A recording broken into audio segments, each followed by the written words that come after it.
Fala pessoal do Código Médico, Adenilton Rampinelli, médico emergencista e médico intensivista, e hoje nós vamos bater um papo sobre punção guiada por ultrassom, né?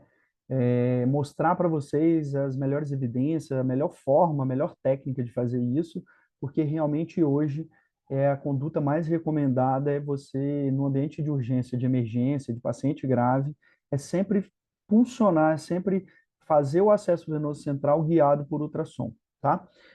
O objetivo, então, dessa aula é mostrar as indicações, né, e contraindicações do cateter venoso central, a vantagem, principalmente, de usar o ultrassom, a escolha do sítio de punção, né, como usar o ultrassom, então, descrever a técnica, descrever as duas técnicas, principalmente, a estática e a dinâmica.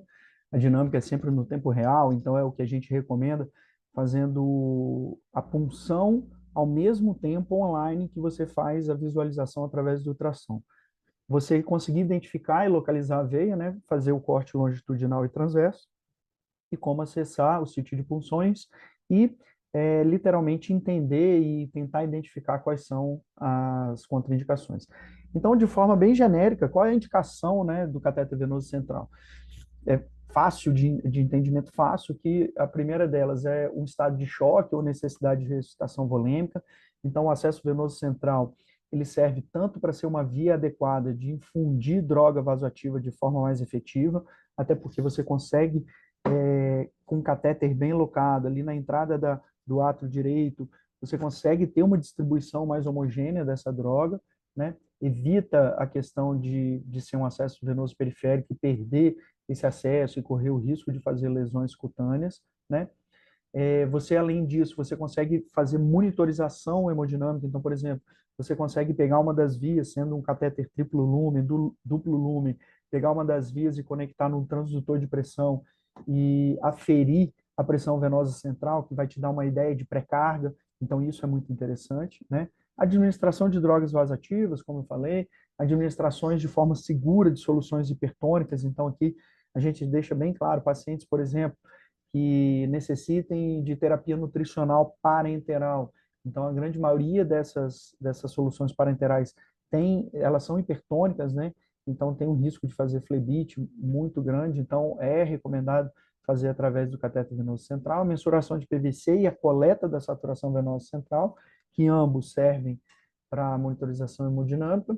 O acesso para hemodiálise, então, passar um acesso central pela técnica de Seldinger é a mesma que a gente utiliza para passar um catéter de Scheele, né?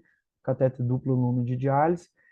Da mesma forma, é a mesma função, a mesma forma, a mesma técnica de Seldinger que a gente usa para passar um marca-passo intravenoso e também o famoso catéter de Swan-Ganz, tá?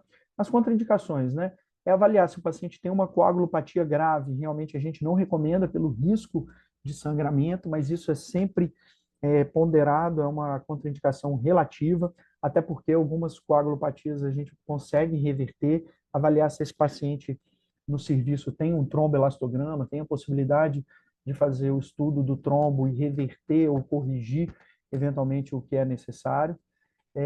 De forma lógica, se houver infecção cutânea no sítio que você escolheu para punção, ela está contraindicada, e tomar bastante cuidado com o paciente não colaborativo. Faço uma ressalva aqui, que é muito importante, principalmente no ambiente de emergência. Muitos pacientes chegam agitados, delírio. Então, é importante a gente entender que a gente deve fazer o controle farmacológico desse paciente, até para você conseguir fazer de uma forma adequada, com analgesia, de uma forma mais humanizada e segura a punção do cateter venoso central. E aí, por que puncionar com o cateter venoso central? Né? A primeira coisa que é baixo custo. Né? Você tem o ultrassom lá disponível, você não tem um custo por procedimento, então, apesar de ser um aparelho que muitas pessoas e muitos gestores acham que é caro, mas é um custo efetivo muito grande, né? Ele não emite radiação, então é um exame que não tem radiação. Ele pode ser utilizado tanto em criança, gestantes, enfim, não tem contraindicação. E a grande recomendação dele é que diminui significativamente os acidentes de punção, os acidentes inadvertidos de artéria, a punção de veias que eventualmente tenha trombo. Então, isso realmente, muitos trabalhos, como eu já deixo aqui, ó, desde 1996, já demonstrando que realmente era custo efetivo, e isso vem no Critical Care, publicado em 2002, depois 2006, 2016, isso tudo recomendando, e agora, um pouco antes da pandemia, já existem guidelines mostrando que o ultrassom é mandatório e é uma conduta com evidência 1A, né, para a gente fazer isso, tanto no ambiente de terapia intensiva, tanto no ambiente de urgência e emergência. Até porque, pessoal, o ultrassom acaba sendo uma extensão hoje do exame físico nosso. Então, em outra aula, em um momento oportuno, a gente discute o uso do ultrassom no paciente grave, na emergência, mostrando que a gente tem possibilidade de utilizar ele desde avaliação indireta de hipertensão intracraniana através do diâmetro da bainha do nervo óptico, posicionamento do tubo, protocolo Blue para fazer avaliação pulmonar, protocolo Rush para avaliação de choque, fazer a medida da musculatura para a gente avaliar o estado nutricional desse paciente. Isso tudo com um probe na mão. Então, é a extensão do nosso exame físico. Então, eu costumo dizer que o ultrassom é a nova modalidade da semiologia, né? Então, a gente tem ausculta, tem percussão, tem palpação, tem inspeção, e agora a gente vai ter ultrassom. Então, num futuro aí bem próximo, é bem possível que até os livros de semiologia e a forma de ensinar semiologia estejam mudando com a utilização do ultrassom já dentro da academia, já dentro da graduação. Mas vamos lá. Para conceitos práticos, a gente tem dois tipos, né, da utilização do ultrassom para punção guiada. O estático, que a gente faz a marcação da veia através de pontos de referência guiado por ultrassom. Então, a gente vai ensonar, vai identificar a veia, e aí, até mesmo com uma caneta, né, a gente pode identificar o local dessa punção. A vantagem é que demanda uma técnica muito menor, muito mais fácil de fazer isso, né? Então, e você consegue manter 100% depois o procedimento estéril. Então, é como se você chegasse, da mesma forma que você chega, posiciona o paciente, faz a identificação das relações anatômicas para você fazer a punção venosa central, você vai fazer isso e ainda mais vai fazer o quê? Insonar, janelar, olhar ali o sítio de punção. A veia está bem identificada, vou lá e marco. Não consigo identificar bem, existe uma sobreposição da artéria sobre a veia, existe um trombo na veia, isso tudo é importante a gente fazer antes, até porque se a gente faz isso depois que a gente paramenta, bota o campo, você vai ter que desmontar isso tudo e partir para outro sítio. Então, na verdade, esse tipo de punção estática, ela sempre tem que acontecer.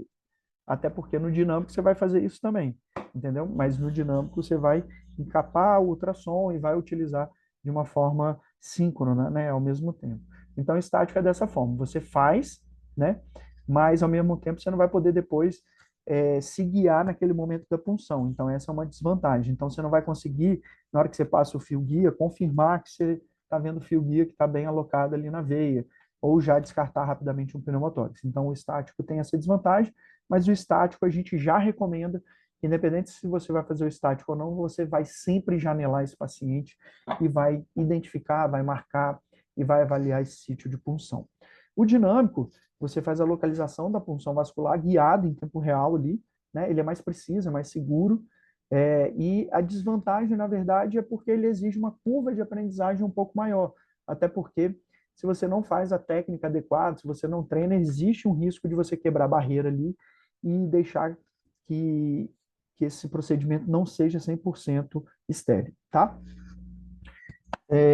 O transdutor que a gente indica, né, para fazer as punções venosas é o transdutor linear, ele tem uma varredura em retângulo e ele tem uma frequência de 5 a 11 MHz, então é uma frequência alta, então ele consegue avaliar bem estruturas mais superficiais. Então, por isso que ele é o transdutor mais adequado para punção vascular. Quando você pega o transdutor, o setorial, ou o curvilíneo, né, esses já têm uma frequência menor, a frequência de onda é menor, então ele tem a capacidade de avaliar tecidos mais profundos, então são indicados para outro tipo de varredura, tá?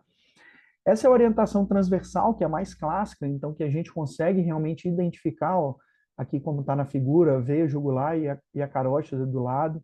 Esse é importante que quando você faz compressão do transdutor, você consegue identificar a compressão da veia, porque a veia tem uma camada média muito fina, então você comprime ela, então inclusive isso é uma forma de você diferenciar entre veia e carótida. Você pode botar no modo Doppler para ver fluxo e a orientação do fluxo, para também entender se aquele vaso é uma veia ou é uma artéria, tá? Essa questão da compressão também é importante, porque quando você vê um conteúdo heterogêneo dentro de um vaso e você comprime e o vaso não colaba, é sinal que aquilo é um trombo. Então, contraindicaria, por exemplo, a escolha daquela punção naquele sítio, tá? Aqui a utilização, então, do Doppler para você ver justamente essa questão da patência, aqui já num corte longitudinal, né? E aqui, ó, como que aparece um trombo nesse exame. Então, você já, antes mesmo de funcionar, você já está avaliando seu sítio. Poxa, cheguei aqui, vi um trombo desse na jugular, não vou escolher esse sítio, vou partir para outro sítio, né, e identificar e buscar fazer esse acesso venoso central em outro sítio. Então, aqui perceba um trombo no corte transversal e no corte longitudinal, tá? Como é que a gente faz a orientação? Uma coisa é importante a gente lembrar, né? Quando a gente pega a tela do ultrassom, sempre vai ter essa bolinha à esquerda no canto superior. Então, essa vai ser a orientação. E o que isso significa? Que esse index, né, esse code index, ele é justamente a marquinha onde que tem no ultrassom. Então, a gente tem que ver onde que tem essa marquinha justamente para a gente se orientar. Para não acontecer o quê? Se você inverte essa posição do ultrassom, você pode achar que está entrando para a esquerda e lá vai estar apresentando uma imagem espelho para a direita. Então, isso pode confundir e trazer transtorno. Então, você tem que lembrar de fazer essa orientação. E a gente, por exemplo, pega aqui, ó, esse aqui é o dilatador do kit normal da técnica de Seldinger, da punção, e a gente faz uma pequena compressão, né? Insona, faz uma pequena compressão, confirma que o índex está à esquerda mesmo, que a sua visualização está correta, justamente para você conseguir se orientar durante essa punção. E aí vamos para o passo a passo, né? De como que a gente vai fazer essa punção guiada por ultrassom. Primeira coisa, né? Sempre obter o consentimento do paciente, ou, exceto nas emergências, né, exceto no paciente que não tem a possibilidade ali de tá respondendo por si, preferencialmente antes de se paramentar, como eu falei, insonar, avaliar, usar o ultrassom mesmo para avaliar aquele sítio de punção. Vai uma dica muito importante, pessoal. Toda vez que a gente vai puncionar acesso venoso central, o ultrassom é algo a mais. Então, toda a técnica de posicionar bem o paciente, identificação das referências anatômicas para a punção, orientar o paciente, né? Isso tudo tem que ser feito. E, além disso, você vai janelar, ou seja, vai insonar, vai avaliar também complementarmente com o ultrassom, tá? Checar coagulograma, checar se não tem infecção ali naquele sítio que você escolheu, fazer o checklist da passagem de catéter, né? Manter sempre essa técnica estéreo, que isso é muito importante, passar o catéter, confirmar o posicionamento do catéter pelo ultrassom, mas sim também checar o raio-x, inclusive para descartar outras lesões e, de forma correta, saber realmente que o trajeto daquele catéter está correto, tá? Quando a gente vai para a literatura e busca evidências do que seria ideal para fazer punção guiada, a gente busca, a gente acha, na verdade, né, identifica que as duas grandes evidências de sítio de punção ou de punção guiada por ultrassom com evidência é a jugular e a femoral. A subclávia, de forma impeditiva, ela tem a própria clavícula, que atrapalha muito a insonação e que a gente consiga fazer de forma segura uma punção guiada. Então, não existe uma evidência forte para indicar a punção do cateter venoso central de subclávia guiado por ultrassom por motivos óbvios, né, anatômicos. Então, os dois sítios que a gente escolhe são as jugulares, né, direita e esquerda, e femoral direita e esquerda. É importante, pessoal, a gente lembrar, né, das referências anatômicas, lembrar, por exemplo, aqui a jugular, que a gente tem a carótida muito próxima, né? A gente prefere a carótida, principalmente a direita, para a utilização de passagem de marca-passo, para passagem de catéter de hemodiálise, para passagem de Songanos. Então, a carótida direita, ela tem uma anatomia muito favorável, que o catéter desce direto e chega próximo do átrio. Então, não faz muita curva. Então, é um acesso que eu sempre recomendo, porque é um acesso fácil, anatomicamente mais fácil do catéter descer. Então, realmente, a gente escolhe esse, né? Tem que tomar cuidado pela proximidade da carótida, né? Lembrar que a carótida, né, ela fica ali muito próxima e a gente tem que lembrar do posicionamento, a lateralização da cabeça, lembrar da identificação do triângulo formado pelo esternocleido, pelo ventro lateral ventral e a base na clavícula, né? Insonar, identificar, confirmar, comprimindo, ver se ali a veia, mirar, né, a sua agulha a 45 graus, entrando em 45 graus para o mamilo, e além disso, acrescentar toda a técnica do ultrassom que a gente vai mostrar mais para frente, tá? Lembrar que a carótida ela fica medial, geralmente, né, em relação à jugular, e quando a gente vem para femoral, essa relação anatômica se inverte, né? A gente sabe que a artéria femoral está mais lateral e a veia está mais medial. É um sítio que tem mais risco de infecção, mas é um sítio que, principalmente no nosso ambiente de urgência e emergência, de sala vermelha, de paciente muito grave, pessoal, é um sítio muito seguro. Eu super recomendo. Então, principalmente aí para os nossos jovens médicos que estão começando a vida agora, é um sítio seguro, é um sítio que salva vidas, né? E aí depois, quando subir para terapia intensiva, roda o catéter, troca, não tem problema. Mas é um sítio de muita segurança, até porque os riscos de complicações são menores, né? O risco de complicação maior é a infecção, mas que está associado a um tempo maior da utilização desse catéter. Mas ali na emergência, realmente é um sítio bastante seguro, tá? Lembrar que quando a gente for fazer a utilização do dinâmico, né, da modalidade dinâmica da utilização do ultrassom, a gente precisa de uma capa de videocirurgia, né? É como se fosse de forma chula, né? É uma camisinha que envolve todo o probe e o cabeamento desse ultrassom, justamente para não haver contaminação durante o campo. Então, aqui, mostrando a técnica estéreo, então, o médico completamente paramentado, com touca, com máscara, com luva, com avental, e ele preparando essa capa justamente para receber o ultrassom. Então, ele vai dobrando ela, tem que botar gel lá dentro, né? E aí a gente recomenda, ou alguns kits já vêm com o gel estéreo, ou você pega a própria xilocaína geleia que você pode utilizar como gel. Então, você bota ali e depois faz uma trouxinha assim, ó, e alguém vai botar o ultrassom ali dentro. Você segurando, essa pessoa vai puxar a capa e aí você consegue realmente, ó, dessa forma, ó, colocar o probe e aí depois alguém puxar e o probe ficar de forma estéril em todo o campo. Lembrando, né, pessoal, toda a necessidade de asepsia, antisepsia, da instalação de campos, tudo isso é igual a qualquer outro tipo de procedimento que não seja guiado por ultrassom. Mas essa parte do ultrassom e do encapamento do probe do cabo é muito importante. Então, aqui é a visualização, então aqui já tem gel e depois você bota gel aqui novamente, justamente para você conseguir ter uma janela de insonação e imagem sendo formada de forma adequada, tá?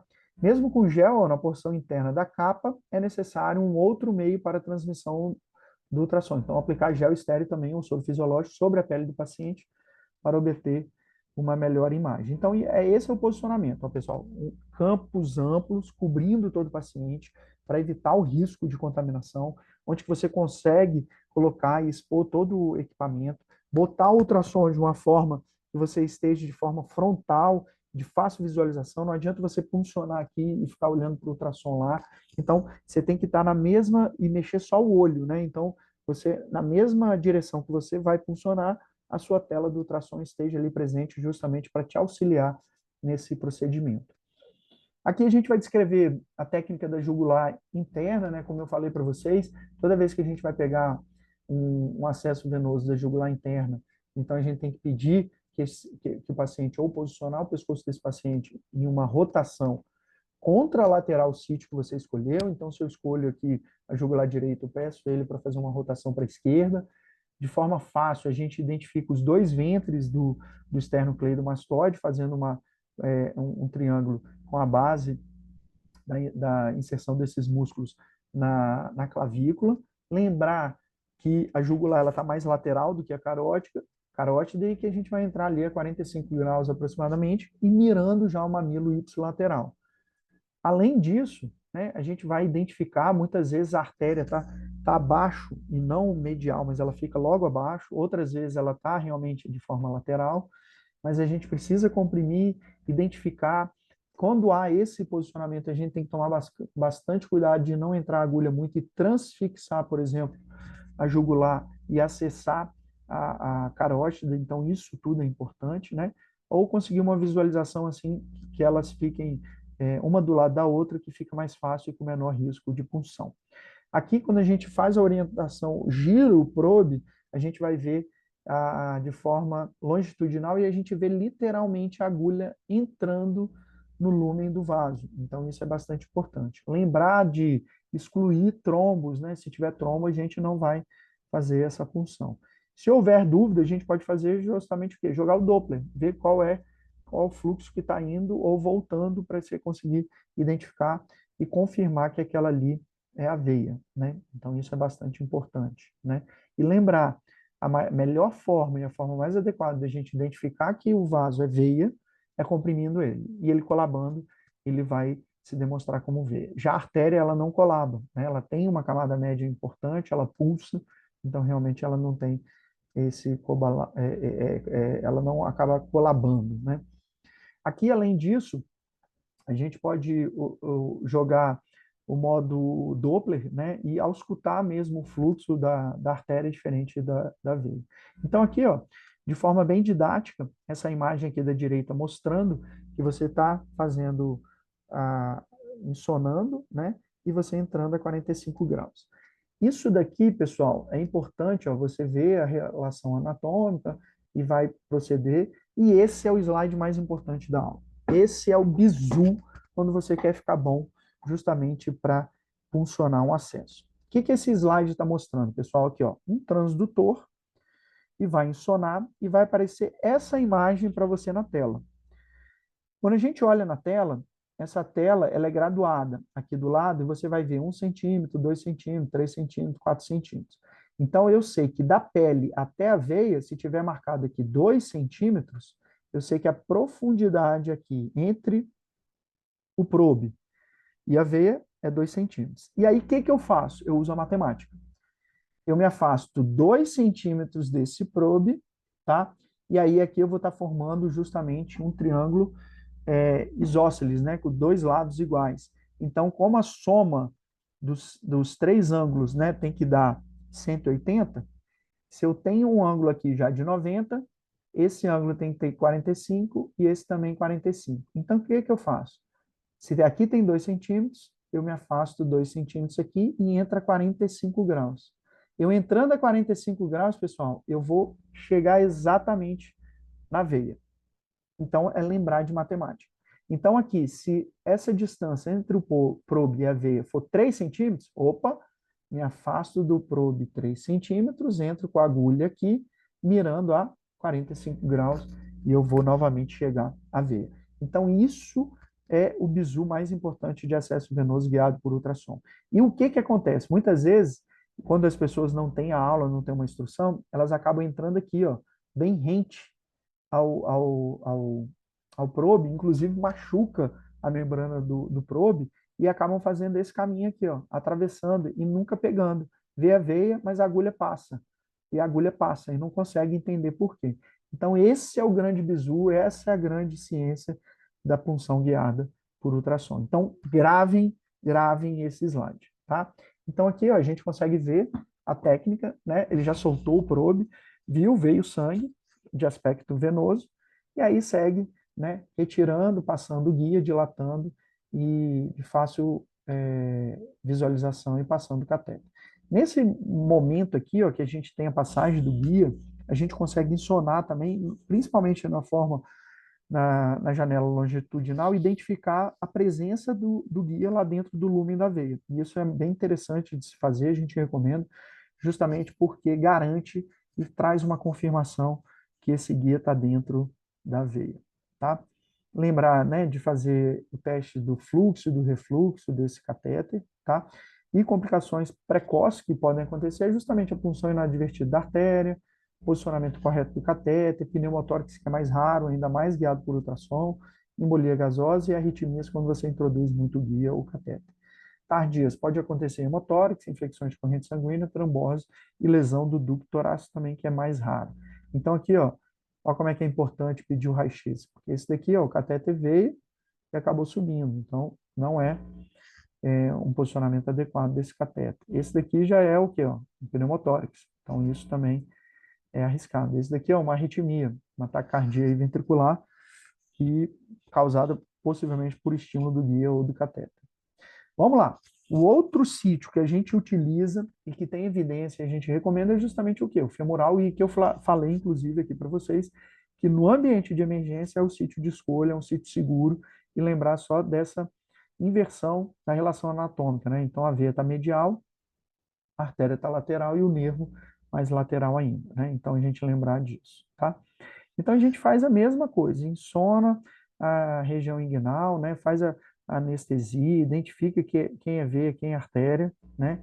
Então, ó, a artéria está mais lateral e a veia medial, a veia comprime, né? Ela colaba quando eu faço compressão da pele, então isso é importante, ó. Então a gente confirma que é ali que a gente vai funcionar. Lembrando, atenção, alerta, esse é o slide mais importante. Fiz a insonação, a profundidade da distância entre o probe e a veia são 4 centímetros, opa, me afasto 4 centímetros e entra 45 graus, que assim eu vou conseguir funcionar exatamente a veia. Isso é muito importante, pessoal. Esse é o slide mais importante.